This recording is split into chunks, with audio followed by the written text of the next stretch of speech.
ফাহিম, তুই দেখেছিস ফিলিস্তিনে আমাদের ভাইদের কিভাবে শহীদ করা হচ্ছে? এগুলো দেখে আর ভালো লাগে না রে। মামুন ভাই মনে হয় দৌড়ে আগে যুদ্ধে নামি কিছু একটা করি। কিন্তু আমরা তো যাইতে পারি না, টাকা নাই, ভিসা নাই, রাস্তা বন্ধ, কিভাবে যাম? ভাই আমাদের মন তো মুসলমান, আমরা কি শুধু বিছানা থাকার কারণে চুপ থাকবো? চাচা, আসসালামু আলাইকুম। ওয়ালাইকুম আসসালাম। আমরা ফিলিস্তিনে যেতে চাই যুদ্ধ করতে। তোমাদের নিয়ত তো খুবই সুন্দর, মাশাআল্লাহ। কিন্তু যুদ্ধ শুধু হাতিয়ার দিয়ে হয় না। এখন সব থেকে বড় যুদ্ধ হচ্ছে তোমার নিজের মনকে নিজে ঠিক করা এবং মানুষকে জাগানো। কিন্তু চাচা কিছু না করতে পারলেও তো কষ্ট লাগে। তাহলে নিজের এলাকার মানুষকে বোঝাও, দোয়া করো এবং সাহায্য জোগাড় করো। ফিলিস্তিনে না গিয়েও ফিলিস্তিনের পাশে থাকা যায়।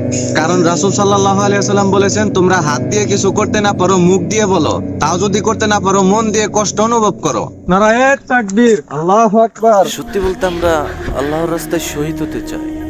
আমরা সব সময় প্রস্তুত আছি। আমাদেরকে আমাদেরকে পাঠানো হোক। হয়তো আমরা সাহাবীদের মতো বদরের যুদ্ধে, খাইবারের যুদ্ধে শরীক হতে পারি না, কিন্তু আমরা এই যুদ্ধে শরীক হতে চাই। আমাদেরকে কবুল করুন আল্লাহ।